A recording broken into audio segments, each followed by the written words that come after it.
Okay, and we're live. All right, everyone, welcome to the Dreaming in Symbols podcast. That's the working title that I'm using for now. And it's been a while since we've done one of these. I'm joined in the studio by my friend Devin, who is actually going to be my co-host for the remainder of these episodes. Had this cool idea of kind of having this duo of someone who does believe in a higher power and someone who does not, and seeing as since Devin and I have known each other for many years and we haven't killed each other yet, that we would take this sort of pattern and talk about various topics of religion, politics, etc. So thank you, Devin, for agreeing to do this with me. Yeah, and thank you for having me.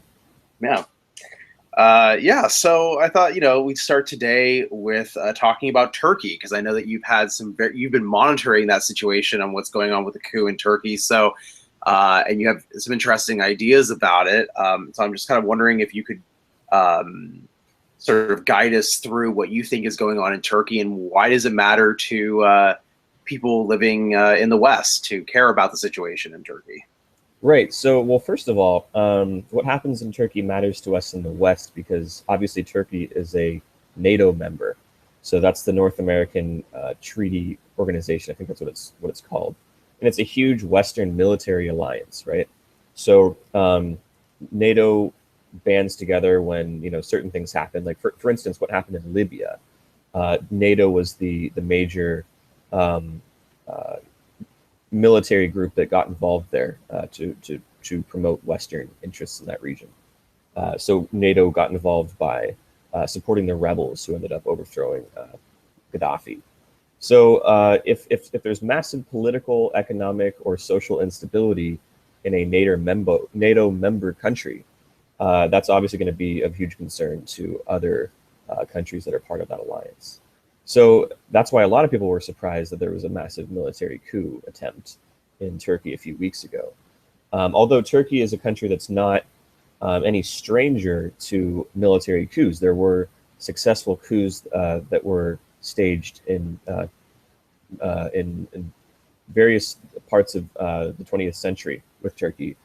Most people did not consider that Turkey would be a likely country where a coup would actually occur in this day and age, in the 21st century. So it happened, I think it was on the 15th of July last month. And it started out in sort of a strange way where military jets were flying over, I think it was Ankara, the political capital of Turkey. And then there were tanks and armored personnel carriers that were also taking over certain bridges in both Istanbul and Ankara. And that's sort of how it started. And it all sort of happened very, very quickly. And there was this sort of awkward moment where no one really knew who was in power there. The people that were supposedly behind the coup tried to take over state media, but they weren't able to take over all of it because the president, Erdogan, was able to broadcast a message via FaceTime on one of the major news channels there in Ankara.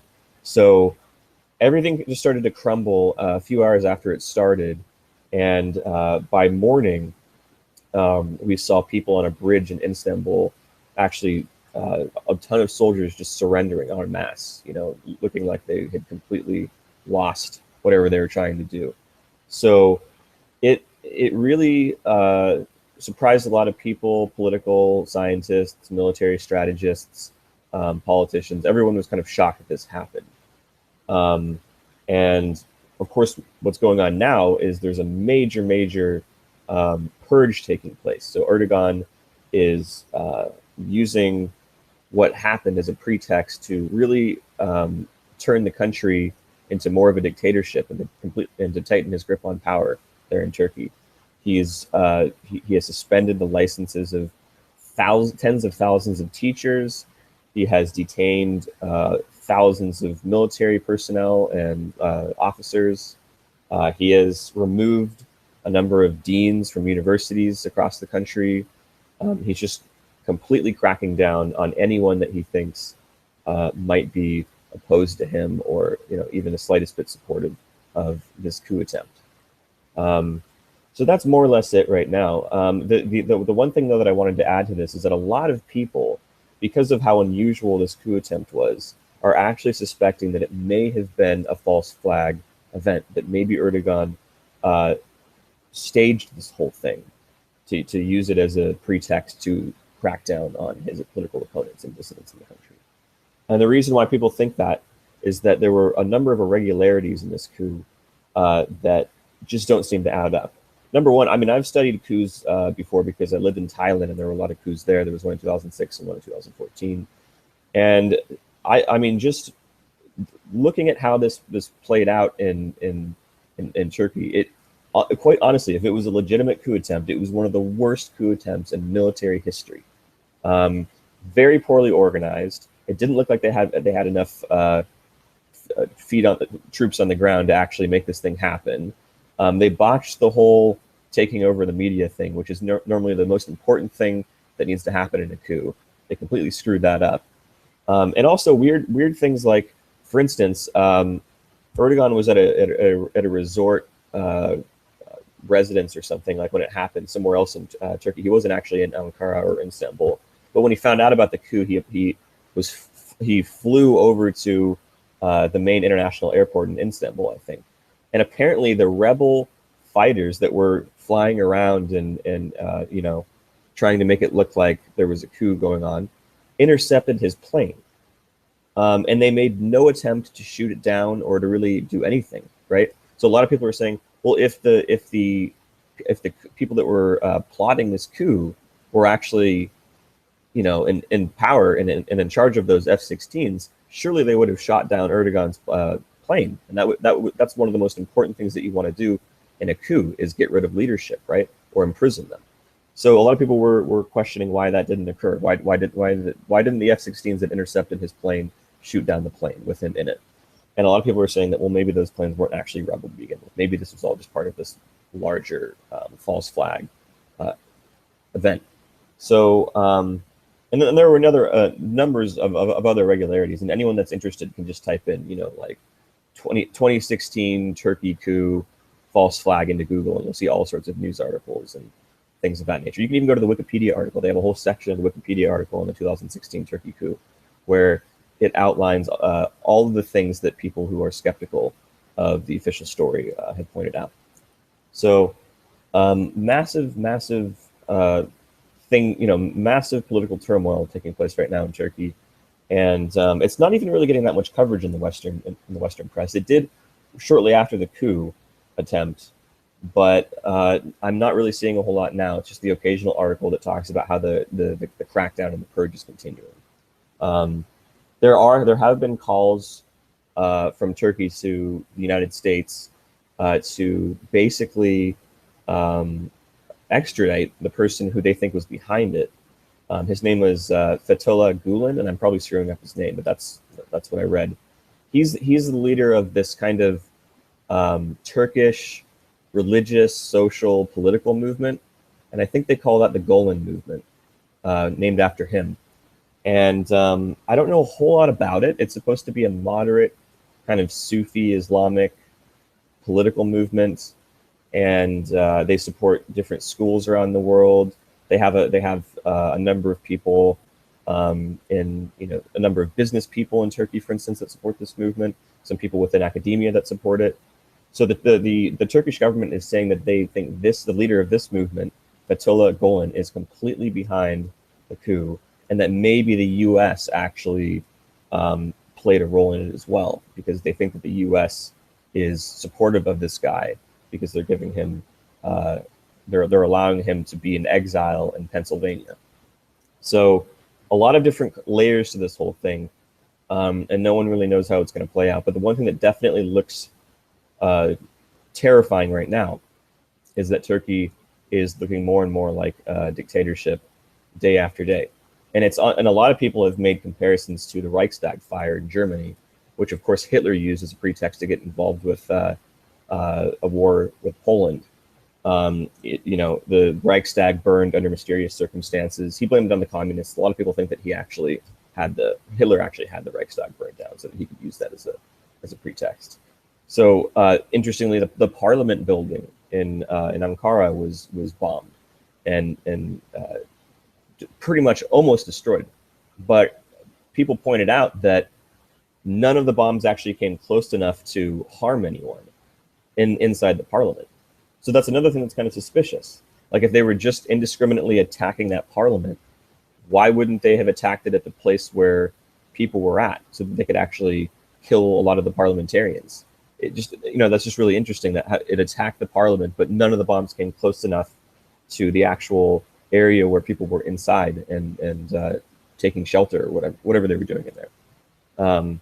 So a lot of irregularities, people wondering whether it's a false flag event, people wondering if U.S.-Turkey relations are ever going to be the same. People are wondering if Turkey's going to stay in NATO after this. And of course, a lot of people concerned inside and outside of Turkey in terms of how this is going to affect people living there. 50,000 people, last I heard, have been banned from leaving the country. So it's turning into this kind of like bizarre Stalinist type thing where people can't even leave the country. Just a lot of concern. And there is also some concern about the fact that Erdogan is an Islamist. So although he's not like a hardcore Salafi, type person, he does actually support, presumably, the implementation of Sharia law in Turkey, and that's part of his agenda. He's not just someone who thinks that, Islam and the state should be separate. He wants some kind of political Islam. So there are a lot of concerns from people about what that's going to be like if he becomes more powerful after all of this. And is Turkey going to, for instance, maybe look more like Iran in the next year or two? Wow. Yeah. That's. I mean, it's. I didn't know that about him. I didn't know that about him in terms of him being pretty much like a quasi theocrat. I was just watching an old video with Sam Harris not that long ago. Right. And Sam Harris referred to Turkey, this is probably a few years ago, referred to Turkey as the Muslim success story. Right. So I think it's really interesting that, Turkey for the longest time has been sort of propped up as being the model Muslim country in terms of, having secular values and things like that. So this guy could potentially turn the country into another Iran, you're saying? Yeah, I mean, obviously, he is a Sunni Muslim, so I don't think that it would be like, like a totally Iran type theocracy. But he does come from a background of Islamist politics. He's kind of tried to play himself off as someone who's more of a moderate and not necessarily someone that's going to totally transform the country into a theocracy. But that is his background. Those are his beliefs. And people wonder, now that he has all this power, now that he has this perfect path that he's paved for himself to take more control of the country, if maybe he's going to make the country look more like an Islamist theocracy. No one's completely sure. Of course, it would be strange in a country that historically, even before the end of, even during the Ottoman Empire, was quite multicultural, was quite tolerant of different religious beliefs, and was quite decentralized and allowed quite a bit of local governance in different parts of the empire. It would be strange for a country with that type of tradition to then veer towards this sort of Islamist track, which a lot of people associate with, kind of authoritarianism these days and dictatorship. But no one really knows. I mean, he hasn't had a consistent track record of supporting any one ideology. But he does come from an Islamist background, right? Sometimes he's tried to say, well, I'm not actually pursuing an Islamist agenda. I just want socially conservative policies in place. So he has done quite a bit of pandering, like most politicians in the world do. But now that he has a much tighter grip on power, now that he has almost complete control of the country, he also implemented a 3-month emergency decree that gives him a lot more power. No one knows what's going to happen. It's such a volatile situation there. Stuff is changing day by day. Every time I check the news, it's just more about the crackdown and the purge. Another group that's been targeted, another group that is banned from leaving the country. Another group that has their professional licenses revoked. Another group of generals that's been summoned and detained. So it's definitely looking like a pretty awful crackdown. And the thing that's a little bit disturbing about this too is the fact that pretty much it seems that a very large portion of the Turkish electorate seems to be supporting what's going on. And I can kind of understand it because from the perspective of an ordinary Turkish citizen, to see the military on the streets attempting this very undemocratic coup must be terrifying and awful. And good for them for actually going out into the streets and opposing what appeared to be this very arbitrary military coup. A lot of coups around the world, that's not the case. People rarely try to interfere with a military coup out of fear for their lives. But the Turkish people went out there and pretty much shut the whole thing down. They actually they went onto the tanks and stopped them from moving. When some troops tried to storm CNN headquarters, a bunch of protesters went up and reclaimed it. They were basically the reason why this coup, if it was actually a legitimate coup, they're the reason why it didn't succeed, or at least that's what it looked like. So good for them. But now they're kind of rallying behind Erdogan, right?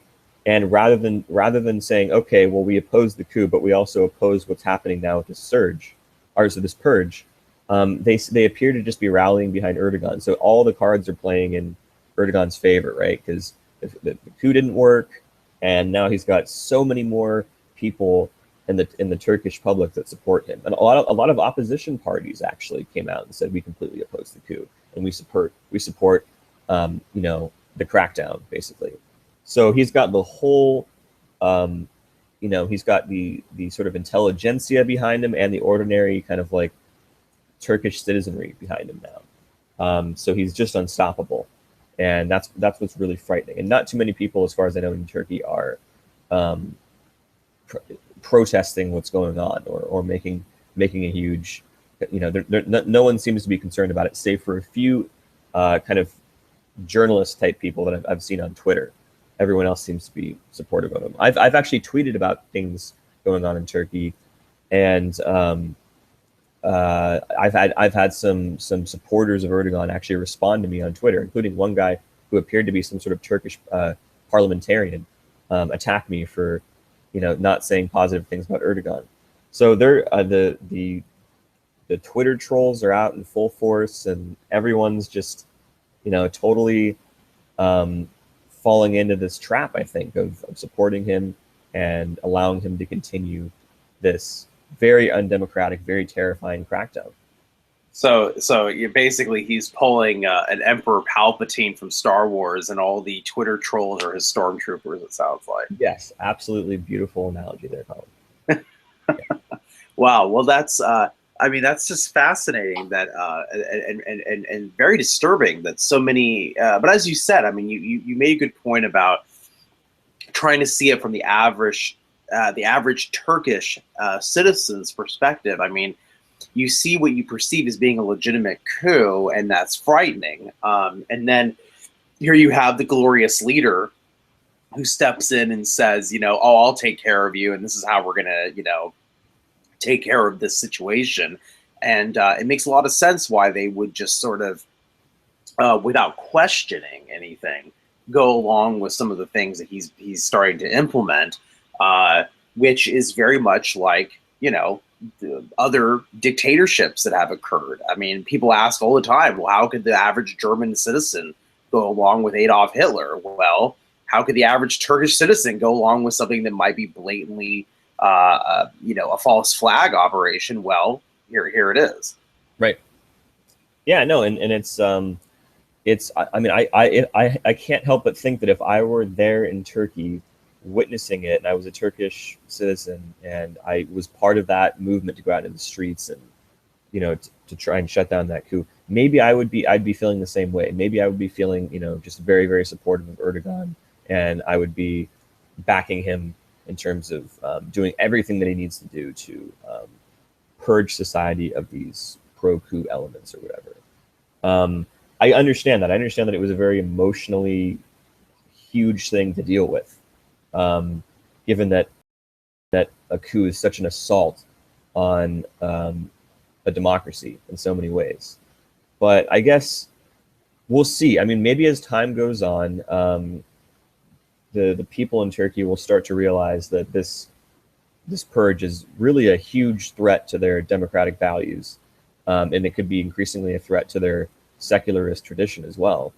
And the hope is that there will just be more people, starting to oppose it and starting to work against it. And if they lose their NATO membership, that may be a catalyst for something like that, because that would obviously be a huge thing for Turkey, especially in light of the fact that Turkey has always wanted to sort of be in the European Union. If they lose their NATO membership for all of these things that are happening, I would imagine that would not be a good thing for them in terms of their application to get into the EU. So I think that people are still kind of in shock, and that's why he's pushing the most aggressive, parts of this crackdown. Like right now, I think he suspended or detained, I can't remember, like 3,000 judges, which worked out to be about 40% of the judiciary across the country. I mean, that's just unreal. Like, imagine if that would happen somewhere in a Western European country, or in the United States, or in Canada, or something. Can you imagine just like overnight the premier saying, we suspect that 3,000 of the judges are involved with some sort of anti-government plot, and we've rounded them all up, and don't worry, everything's okay. We're just going to round up 40% of the judges. Like, that's just ridiculous. That's only, maybe even Stalin wouldn't have gone that far, because at least Stalin, like, there had to be some kind of process. Like, he had to actually remove them from photos and things like that, and that takes time, right? Whereas this guy literally just overnight says, all these people are screwed. Like, get out. You're all, you can't do your job anymore, and we're going to detain you, or whatever. I mean, it's outrageous, and not just in in all elements of society, in academia, in the police, in the military, in the judiciary, in the business world, and all sorts of things. He's just really going after people. And also, what's really interesting is that this coup happened, and then literally like less than 24 hours after, he had a list of thousands of people that he wanted to go after. And that reeks of false flag, if you ask me, because how would he have that? How would he have had the time to come up with a list of all of those people? It just seems really, really odd. Obviously, he had that list prepared in advance, and then this coup happens, and then almost immediately after, he starts rounding people up. I mean, that's the sort of thing that makes people very suspicious about what happened. Yeah, it was like he had his own like wish list of of people he could take out in the event that something were to happen. But obviously, yes, I mean, it sounds like it probably was prepared in advance, which is frightening that the president of the country would have such a list already. Kind of, oh well, here's my dream. If I could take out these people, these are the people I would take out, and oh, here's the opportunity to actually do it. That is rather disturbing. Yeah. I mean, even if it was, like, just going with the official story, even if it was an actual coup, it would prove, like you just said, that he had been creating lists to have for a situation where he could actually crack down on people. And that should be worrying, that he's coming up with lists before he actually has an opportunity to use those lists. So yeah, I mean, it's a very scary situation, and also that Turkey has been trying to, claim that the U.S. was involved. Actually, a major Turkish daily newspaper specifically accused one of the American four-star generals, I can't remember the name of the guy, of being like a mastermind in this whole operation. So they're going after specific people in the U.S. military that they think played a huge role. And there's one particular air base there in Turkey that the U.S. Has fighter planes at and bombers at, and the Turkish government thinks that the U.S. may have planned the coup there. So there were a few times where the base was surrounded by Turkish security forces to try and see if they could stop what was going on in there, or to investigate something that was going on in there. They just recently did it a few days ago after they heard that rumors of a second coup were circulating on that airbase. So it's a very volatile situation, especially for the US. We have these assets there, and at any time the Turkish government could just go in there and take over the whole base. And this is also one of the key bases that the US is using to bomb ISIS targets, right? So it does really affect US foreign policy if that base were to be attacked or shut down. It seems very strange that the Turkish government would actually be so stupid as to accuse the US of being involved. Not to say that that's beyond the US government, because the US government has played a huge role in overthrowing governments all over the world. But in this particular case, I can't think of any reason why the US government would have anything to gain from trying to overthrow this government.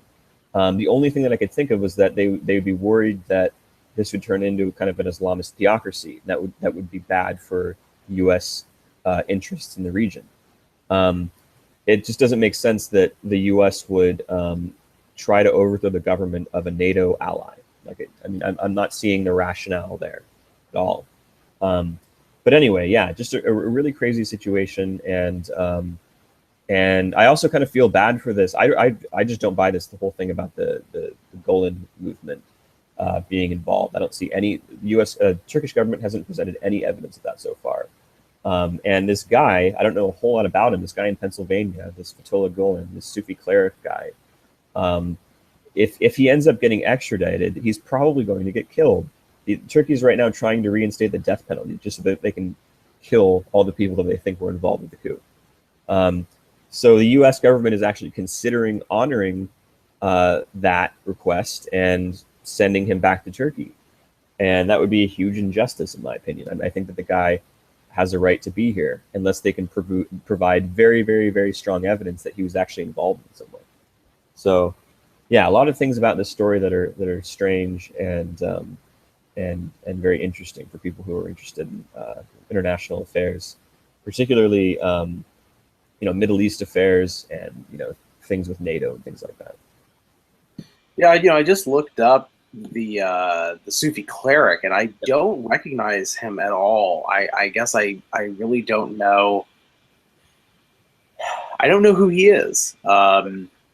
So it's interesting, but yeah, it definitely seems like if they did extradite him, that there would be some major issues. Oh well, apparently he met Pope John Paul II in 1998. Right.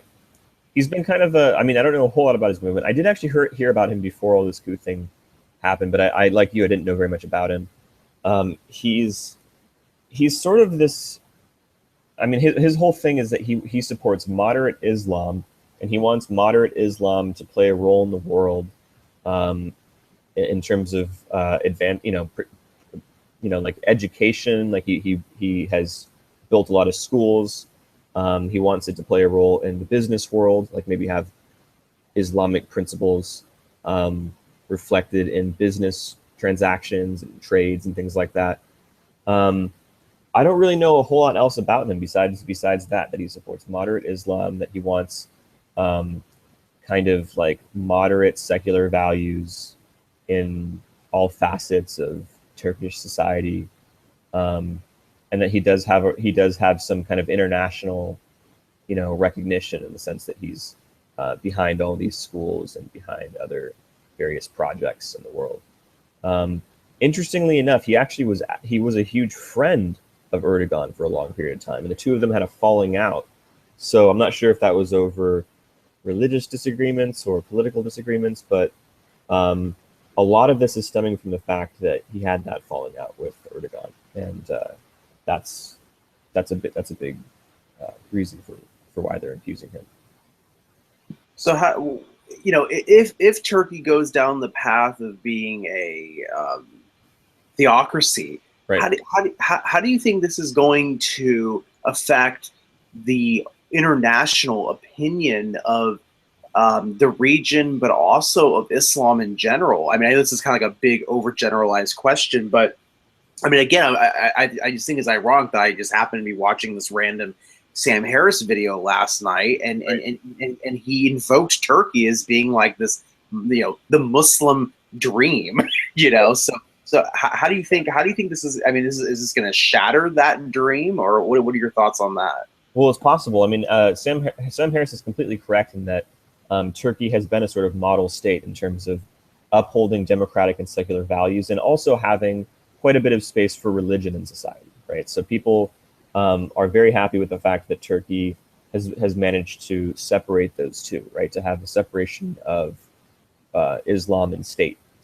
So, and that was a big part of why the military has intervened in society with coups. They've always been sort of the bastion. The military has always been the bastion of secularism in Turkish society. So whenever the Turkish military gets involved with politics, it's usually because they're trying to defend secularism. So if they're able, if that balance of power is removed, and we don't really have anyone upholding secularism in Turkish society, then to me it seems logical that it would shift way more towards a religious direction. And in terms of how that may affect things in the region, well, there might be other states where this is kind of like a battle, a kind of back and forth tug of war. And if Turkey falls into this pattern, then it could be that other countries in the region go down this path too. There are other countries that are sort of moderate and maybe even somewhat secular that may turn more religious. Just off the top of my head, maybe countries like Jordan, moderately Islamic, not particularly theocratic, that might turn in a more religious direction.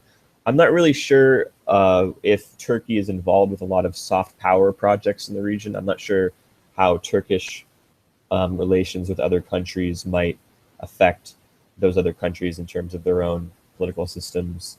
And, but if Turkey is a very large state, right? It's a large economy, fairly powerful military, fairly key NATO ally.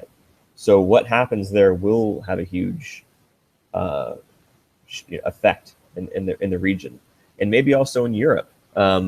There are a lot of people that are in Europe, and they're trying to, most of them are migrant groups, but there is sort of a movement in Europe to protect the interests of Muslims. And in this case, I don't really necessarily think it's a bad thing. Like, for instance, in France, I know that there's been this whole debate about whether people should be allowed to wear hijab in schools. And I personally think that everyone should be allowed to dress how they want to at school, for religious reasons or not.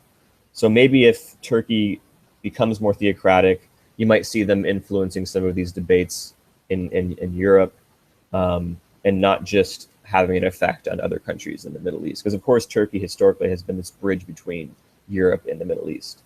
But yeah, no, I can't think of any other massive impacts this would have in the region if they become more theocratic. Maybe you can think of a few more reasons why that might be the case.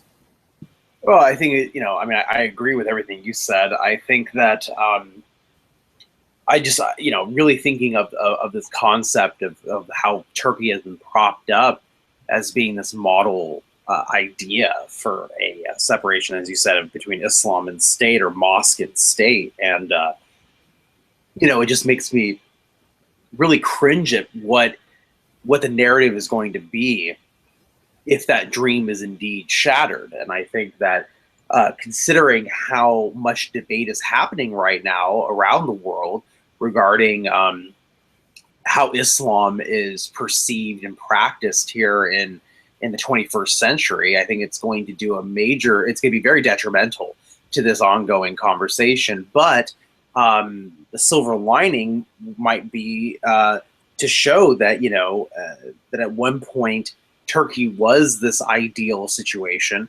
It has perhaps lapsed into something that is volatile and it isn't really squared very well with secularism. But maybe it could return to that if it doesn't go so far down the rabbit hole. But I I think that, I don't know. I mean, this kind of opens up to the larger conversation about the question of the perception of modern day Islam here in the world, and is there any hope for collective groups of Muslims to really modernize their religion so that it doesn't affect countries like this, as it were? Right. Yeah, and obviously there's going to be a lot of disillusionment and anger in predominantly Muslim countries about what's going on in the world, right? Because you have things like U.S. and Western foreign policy to be upset about. You have this ongoing migrant situation in Western Europe to be upset about, because a lot of Muslims think that they're not being treated well over there. So there are a lot of reasons why Muslims around the world seem to be angry, and that's probably playing into this whole idea of should we really support a kind of secular democratic state, or would we be best off in a kind of Islamist system, given that the secular democratic states don't seem to be defending our interests, and they actually are, encroaching on Muslim lands, doing this and that, and bombing our cities, da da da da. So yeah, I mean, I don't know. It's an interesting debate. I do think that I would personally hope that Muslims around the world would start to come together and question whether extremism and Islamism are productive paths for Muslims to go down going forward. And that's what's really interesting about this guy in Turkey. I don't know a whole lot about him, but from what I do read about what he's about, he seems to be exactly that kind of person, someone that's promoting a more moderate face of Islam, and he's spreading that movement of rejecting extremism and just encouraging people to get involved with society, encouraging people to get an education, to go after certain professions and this and that. I think that's a good thing. And of course, you also have people like Maajid Nawaz in England, who, although some people think that he's a little bit too aggressive and perhaps a little bit insensitive, he's been very outspoken in his support of, Islam that rejects extremism. And some people have pointed to his strategy as being probably a better one for moderate Muslims to pursue going forward. He also collaborated with Sam Harris on a book. He was able to build some bridges with, more militant new atheism. So he's very effective. Everywhere he goes, he seems to be able to get people to be on board with what he's talking about. And it would be great if we could have more Muslims in the world like him. I think, it's definitely the case now where we have a lot of people in the world thinking about, should I pursue the more extreme route, or should I try to become more Western or whatever, more liberal, more democratic, more moderate? So, I mean, absolutely, people that are involved with this debate, I think, should be very careful about what they say, and should be very, conscientious of what's going on in the world, because, I mean, it's not a laughing matter. A lot of people are really upset about what's going on in the world from both sides. And yeah, so I mean, my own stance on this whole thing would be that I wish people would follow in the footsteps of people like Maajid Nawaz, and really think critically about how they can reform their faith and move forward in a way that protects the interests of their religious beliefs, and something that protects the interests of a kind of secular democratic state. Oh yeah, I would agree 100%. I actually read the book between Maajid Nawaz and Sam Harris. It's a very short book, but it was good. They both made some really interesting points. I found myself agreeing with both men, which was really refreshing, because a lot of the time when I own The End of Faith by Sam Harris, and I remember when I first read that book, taking exception to some of the things that he said in the book. Of course, I think I was in a different mindset when I first read the book, but it was fun for me to read this newer book that was co-authored by both of them, the one you mentioned, and to actually be agreeing with both men as I was reading the text, and that was really refreshing.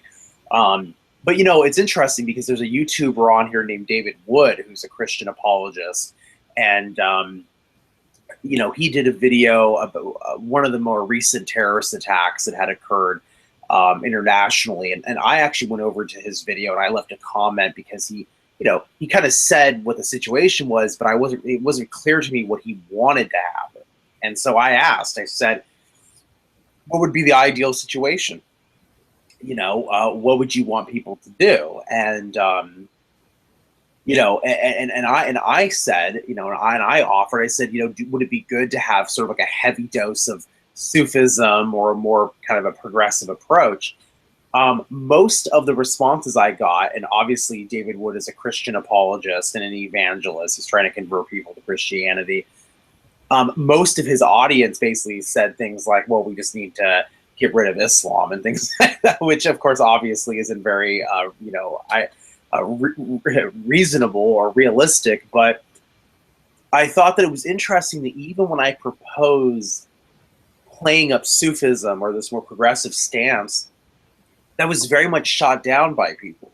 So I think that there's a lot of people out there that I for whatever reason, I mean, we can assume it's their bias, that they just want people to just shut up and convert to Christianity. But I get the real sense that there are people out there who just can't even imagine, let's just say Sunni Islam being the largest group, reasonably changing itself in a timely fashion. So I don't know what your thoughts are on that, but I just thought it was kind of a little disconcerting to have people just kind of say, oh, well, that's never going to happen.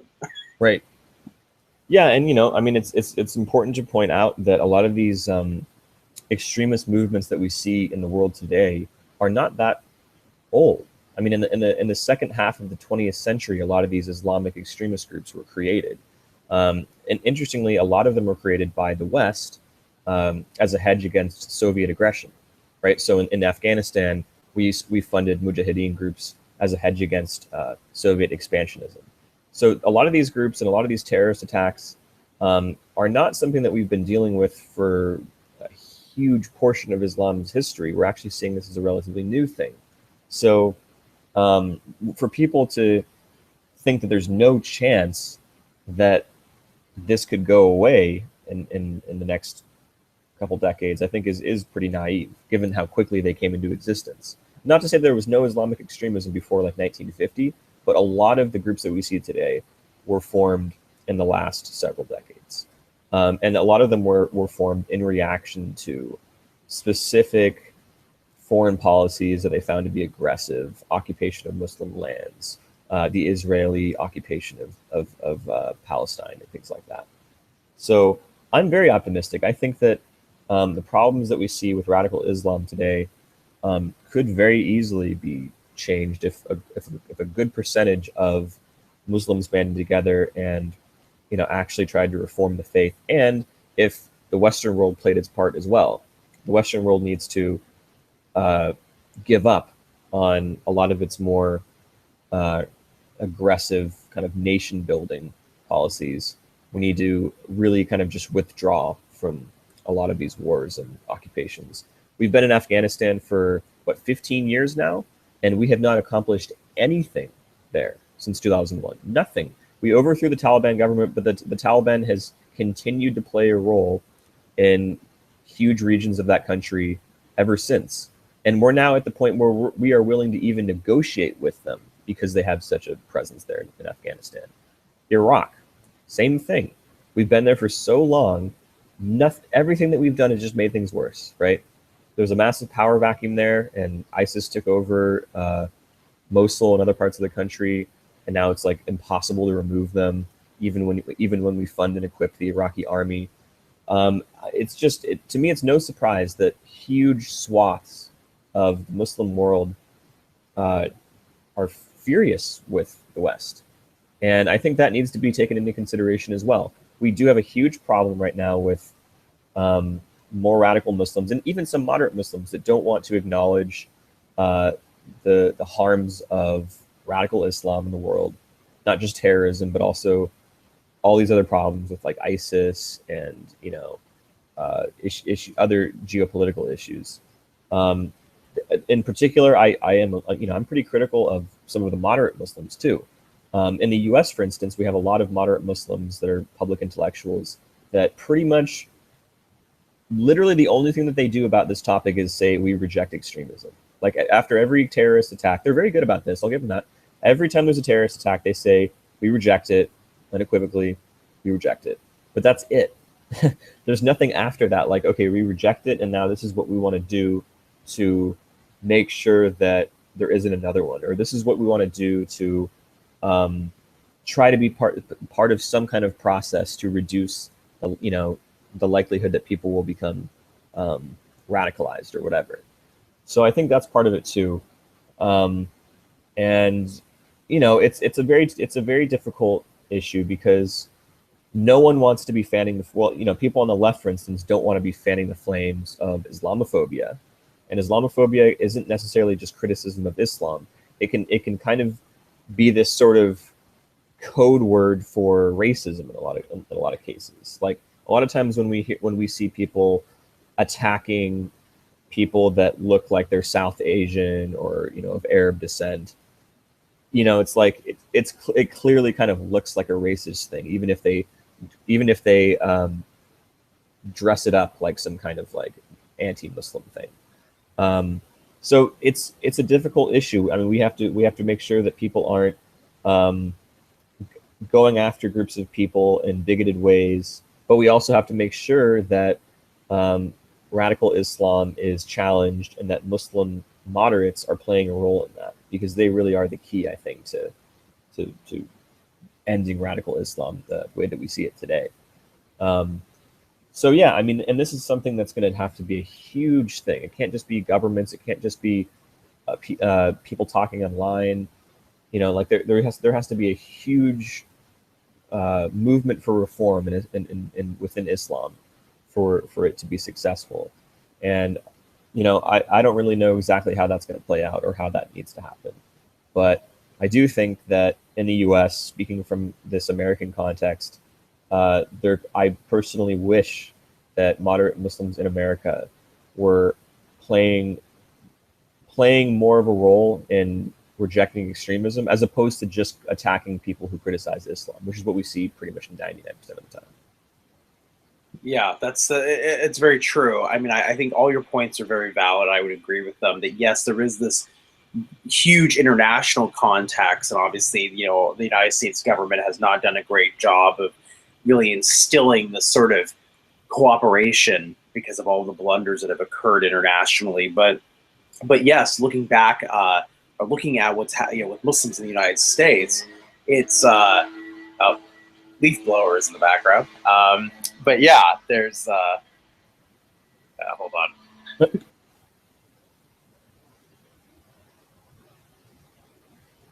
The conspiracy, I tell you. No, it's I think that's a very great point. Where's the line between quote unquote legitimate Islamophobia or anti-Muslim bigotry, which I think that's probably a better phrase to use, anti-Muslim bigotry, as opposed to legitimate criticism, because there is legitimate criticism. Yeah, absolutely. And I think that it's just unfortunate that that there's not more of this conversation around what parts of the faith can Muslims have a willingness to engage with and say, well, that was then, this is now. And I sort of worry about people like David Wood, because the thing is, and other people like him, because honestly, the only people that get these loud voices of criticizing aspects of Islam that might be considered to be problematic with secularism or things like this, they have an agenda. I mean, David Wood does not usually come out and say, now that you've watched this video, you should all bow your head to Jesus and become a Christian, right? He's actually very good about not having that be like the thing that's on his channel. But that is exactly what he wants, obviously. He wants people to convert to Christianity. And so what I see on YouTube is, I think YouTube is I don't know if it's the best example, but it's a real example of how dialogue is happening. And I really see that when you have someone like David Wood, who is essentially like one of the most watched, subscribed non-Muslim critics of Islam, he has this obvious agenda, and so I don't really see a platform that's really that really exists on YouTube where there is honest discussion going on about critiques about certain aspects of Islamic theology that don't have this hardcore bias of like trying to change Muslims or get them out of Islam, So I don't really see a channel dedicated to, here, let's talk about how Islam could be reformed, or not even reformed, because I've heard the argument, and I've made this argument, that Islam already had a reformation with Ibn Wahhab. I guess it's more of a secularizing. Islam needs like an enlightenment period at this point. And I don't really see a lot of people who are offering that type of platform of just a real discussion for Muslims to support Muslims, because I see that a lot of people, with the exception of maybe like Maajid Nawaz, perhaps, as having this agenda, whether it's, as you said, Western Muslim scholars who are just down, saying, yeah, we denounce terrorism, but let's not talk about how to prevent it. You got people like David Wood who are like, yeah, let's criticize Islam, but let's secretly want Muslims to convert to Christianity. So I'm not really sure what the answer is, but I really wish there was more honest discussion happening that doesn't have as much of a agenda, except with the progression of a modern Islam in a secular context. Right. Yeah. No. I mean, I would completely agree. It is one of the frustrating things that I've noticed here. Just, I mean, from someone who really doesn't have a dog in this fight. I'm an atheist. I mean, the only real issue that I have is that I don't want to be, involved in some kind of terrorist attack where I wouldn't want to be kidnapped if I traveled overseas. But I don't necessarily view myself as someone who has a huge role in this discussion. All I can say is that I wish this would be how we would talk about it, as opposed to talking about it like this. Like you just said, both sides are extremely polarized. From the kind of like critical of Islam camp, we pretty much only have sort of like right-wingers, sometimes far right-wingers, and they're just, vehemently opposed to all aspects of Islam. They're completely unable to accept any other idea than that we need to just completely obliterate Islam from the face of the earth. And then the other side, we have kind of the, actually somewhere in the middle of the spectrum, we have the moderate Muslims that are just extremely defensive about Islam. They feel like any type of discussion about Islam is just an attack on their faith. So they get extremely defensive, and all they want to do is oppose the sort of far right bigots, right? They don't want to talk about real problems that are occurring in the international, community with Islam. And then of course we have the people that are radical Muslims, and those people, from one end of the spectrum, they might just be kind of like Islamists, like the Muslim Brotherhood in Egypt. And then of course on the other end of that spectrum, we have like ISIS fighters and things like that. So everyone is very extreme. Everyone is very unlikely to actually have a conversation where they can compromise on certain aspects of what they believe, and that's really a little bit worrying. And unfortunately, the more terrorist attacks that we have, I think that's just going to get worse. So finding ways to oppose that is huge. Now, I don't actually think terrorist attacks are a huge threat to people. I know that's crazy to say. Let me just say that again. I don't think terrorist attacks are actually a huge threat to human life, because if you look at the statistics in almost any country, you're more likely to die by getting hit by a bus, in a car crash, bicycle crash. I mean, there are so many other reasons why you might die than to get killed in a Muslim terrorist attack. But of course, they have a huge psychological impact on people, right? Seeing the 9/11 terrorist attacks probably really traumatized a lot of people, right? Hearing that a guy went into a nightclub in Florida and slaughtered 50 people, LGBT people, just awful, like just utterly terrifying. So that's how terrorism works. It doesn't necessarily, I mean, like maybe in some extreme cases, it is a huge threat to human life. I mean, we can look at specific terrorist attacks in Iraq or Syria where it's just out of control, like way more people than just a few thousand died or whatever.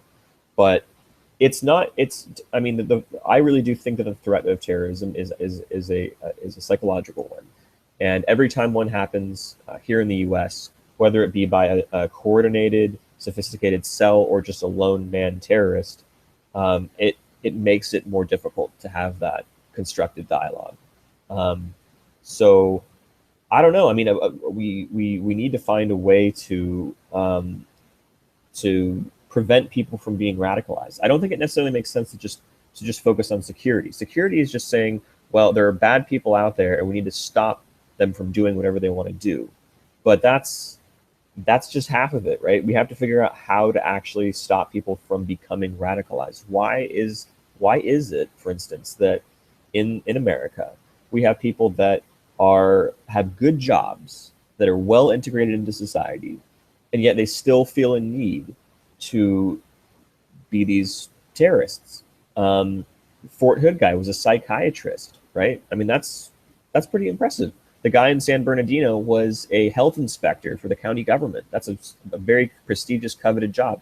So these aren't people that just, are like what's going on in Europe, where they're migrants that have just been pooped on and they don't know what to do with their time. So they just hate everything and then, get involved in some terrorist attack. We have people in the U.S. that are actually well integrated. Muslim Americans are one of the highest income groups in the country. A ton of them are white collar professionals. And yet we still have some of them that feel so angry that they have to go out and do this. So I don't know what the answer is, but I think that we need to start with making sure that those people don't get angry in the first place and look in terms of what they believe, what are their motivations, and getting to the bottom of that. And yeah, absolutely, I think a part of that is to have a healthy, constructive criticism of Islam, particularly with certain applications of the Sharia penal code and other things. And yeah, I don't know. I mean, it's hard for me to think that there's one magic wand solution to this problem. Although I do think that mosques here in the U.S.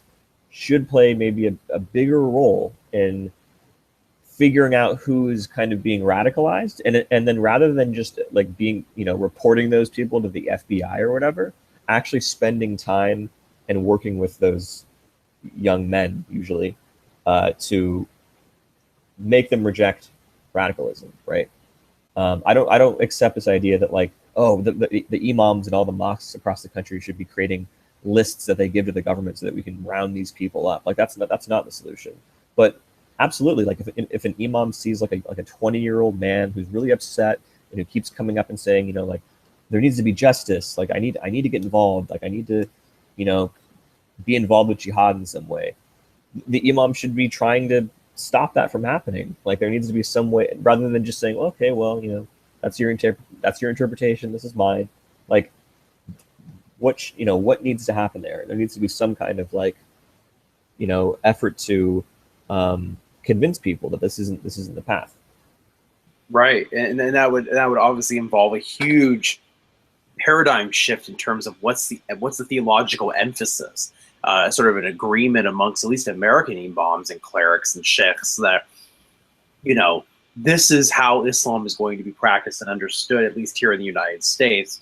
But we believe it or not, our conversation, Devin, we have one comment that someone left on the feed, and so I'd like to read it, and maybe we can talk about it briefly. I know we're kind of approaching the end of our designated time. This is I believe a gentleman who has who watches my videos pretty regularly. A day without yesterday left this comment. With all due respect, guys, Maajid Nawaz is not a reformer. He may be a wannabe reformer, but as yet has not reformed anything and may never. I don't see Islam being reformed, just not being adhered too strictly. Well, I hope that is the case. So I don't know if you have any thoughts about that. Well, yeah, I do. I mean, I do respect his opinion. But the guy, I mean, rather than just, saying things that people think of as being kind of like, oh, he's some kind of pro-West sellout. he actually has, he's started a think tank that is involved with countering extremism. And he's also not, rather than just going after radical Muslims, he also goes after radical right-wingers. And there's a whole documentary where he actually spent enough time with the leader of the EDL, the English Defense League, which is kind of almost like a fascist, street thug movement in England. He got the leader of that organization to renounce his radical views and actually join his think tank, right? So that's a huge thing, because the EDL has been one of the most aggressive anti-Muslim organizations in within England, and they go out into the street and they start fights. They're like a bunch of soccer hooligans, and so for him to be able to actually get someone like that into his camp, I think is really impressive.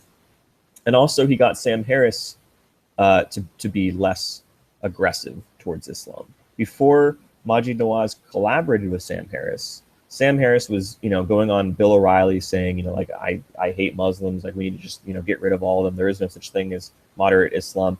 And he's actually moderated his stance quite a bit since working with Maajid Nawaz. He no longer thinks that all Muslims are hopeless. He now thinks that there actually can be a movement to kind of moderate Islam, and that Islam can go through some kind of metamorphosis where it becomes not a movement that's going to be at odds with Western democracy or whatever.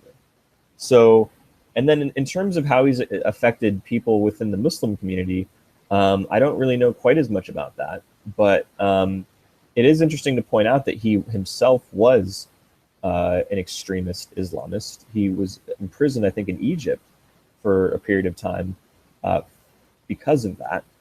And he came back to England. He didn't actually renounce it right when he came back, but like after a few years after he got back, I think he started to leave the whole extremist camp, and he started trying to work towards reform. I am aware of some of the people that criticize him of being kind of a sellout. A lot of the Muslims think that he's way too critical with Islam and not critical with far right extremism or like other problems with anti-Muslim bigotry. But again, like the fact that he was able to get the EDL leader and the fact that he was able to get one of the most militant new atheists on board, to me, kind of counters that. I do think he's paying attention to both sides and trying to moderate both. He also was very, very outspoken against Donald Trump when Donald Trump came out and said that we need to ban all Muslims from entering the U.S. He called Trump a presidential troll.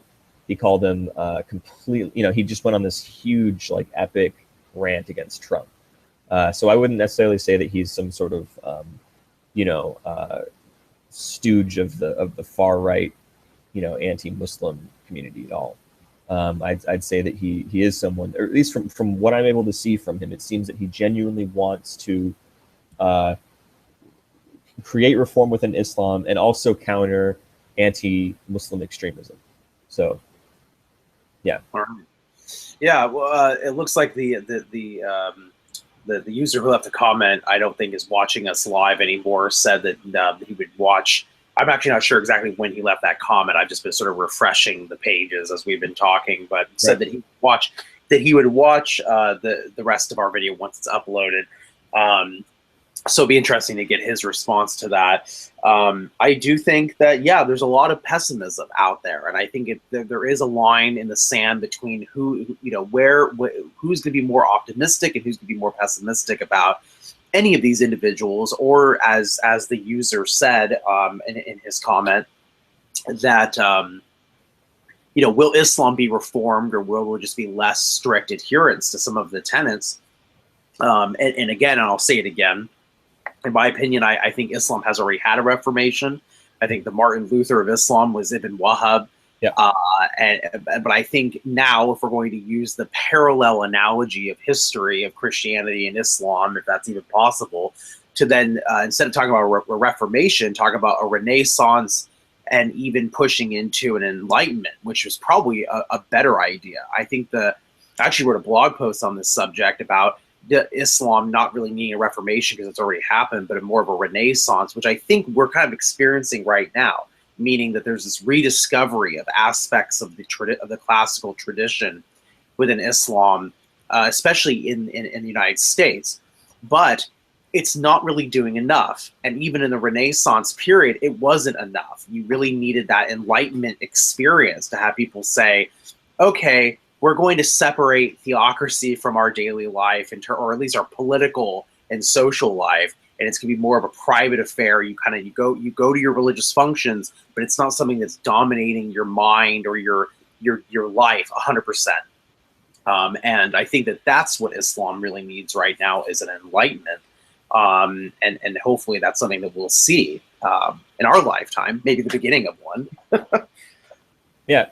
Do you think that maybe the fact that Islam doesn't really have any centralized structure might mean that it's harder to have something like that? Do you think that if Islam was more centralized, it would be easier to push some kind of enlightenment? It's a good question. I'm not really sure, considering that the Enlightenment came out of mostly Protestant denominations, if we take the Christian parallel. And so really the Protestant denominations, they probably had more structure, I would argue, than even what Islam has today.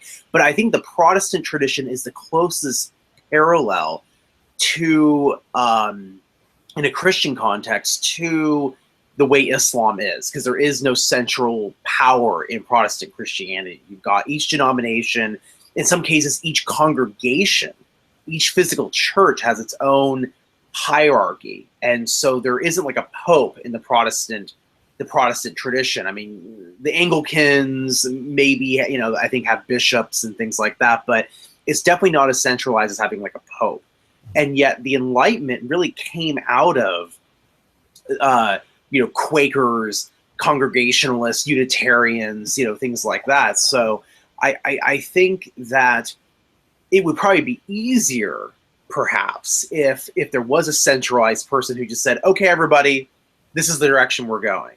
But I think what really needs to happen is not just scholars coming together, but just individual Muslims in mosques around the world, really thinking about how can they hold on to their religious integrity with critical thinking skills. That's essentially what it comes down to, because what brought about the Enlightenment was not necessarily irreligious folks. I mean, you had deists, you had atheists, obviously, that were in the movement, but there were genuine religious folks who basically looked at the horrors of religion, of what happens when religion has too much power in an organized way, and really thought to themselves, enough's enough.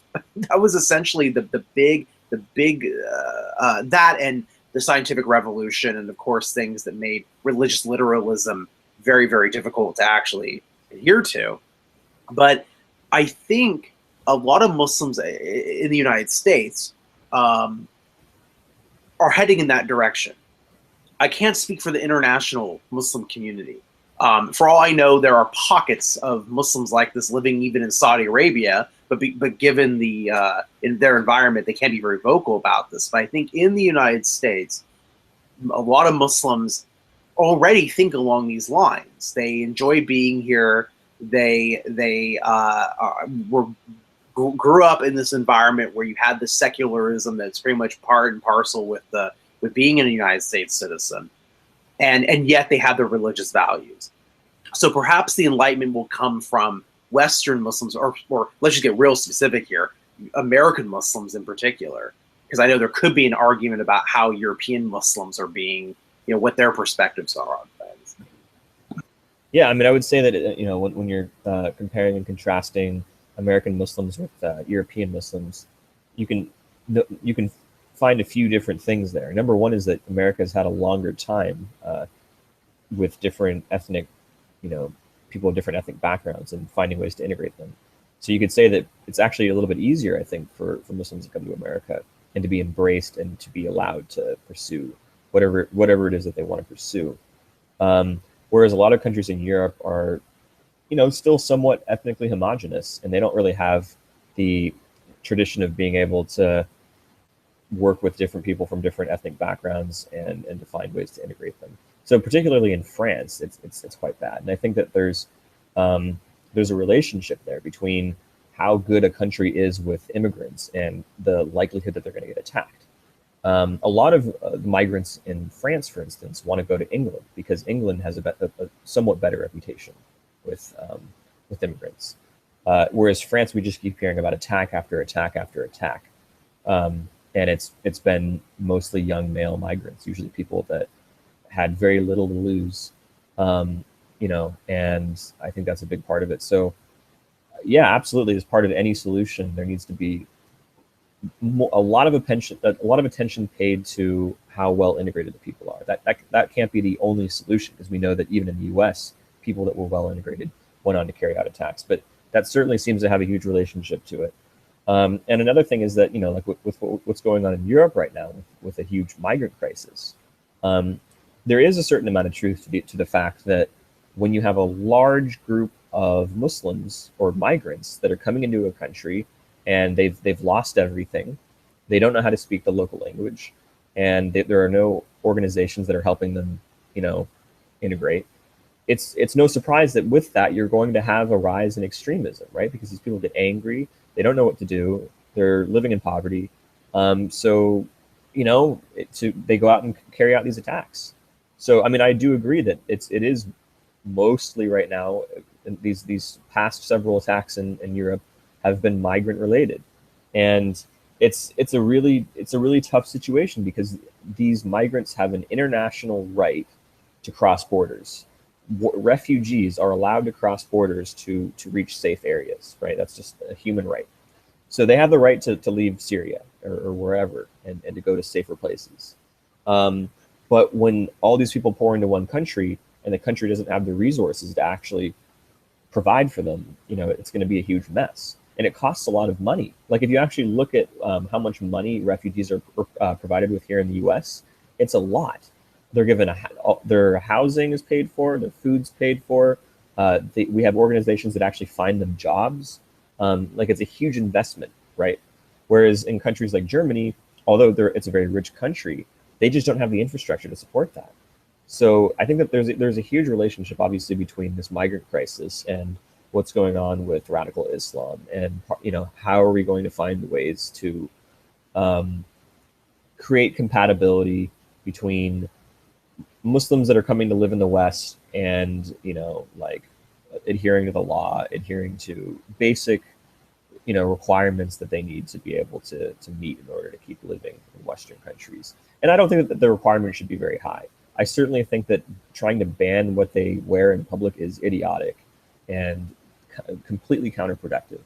But should we have laws about, for instance, like not abusing your kids and wives or whatever issue there might be? Yeah, there should be basic expectations of how you should be following the law and paying your taxes in the country. And that's, more or less it.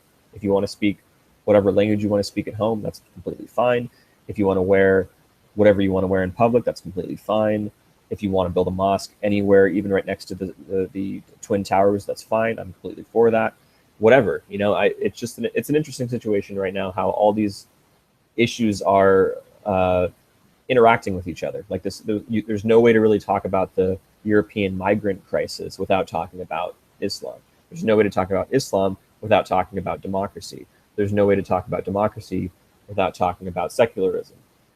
It just, all these things are linked, and it's a huge issue that's just very difficult to look at in isolation. And I completely hope that American Muslims will continue to be pretty much not to say that we don't have problems with American Muslims, but I think that they are probably the best integrated group of Muslims in any Western country because of the history. Maybe Australia. I don't know much about what's going on in Australia, or maybe Canada. But for a large immigrant population, I think that we have one of the best integrated groups. And like what you were saying, I think that that can be a model for other countries that are having a harder time with it. Certainly France is probably wondering what the hell are they going to do with this whole situation, right? You've got a group of people that are not well integrated. They're very angry. They're committing attacks left and right. In terms of what they can do about that, I'm not sure.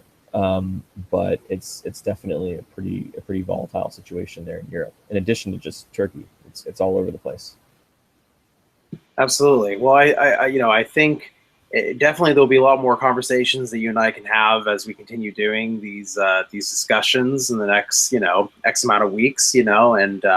But yeah, I understand, and I think I've had conversations with other users on YouTube that don't live in the United States, and obviously I don't live in Europe, and so obviously our biases or what we've been exposed to that informs our opinion about these things is going to be very different. I mean, I look around and see Muslims that I know personally, and I say this as an ex-Muslim, living in the United States, that I feel that there's a lot of positive things happening in the American Muslim community.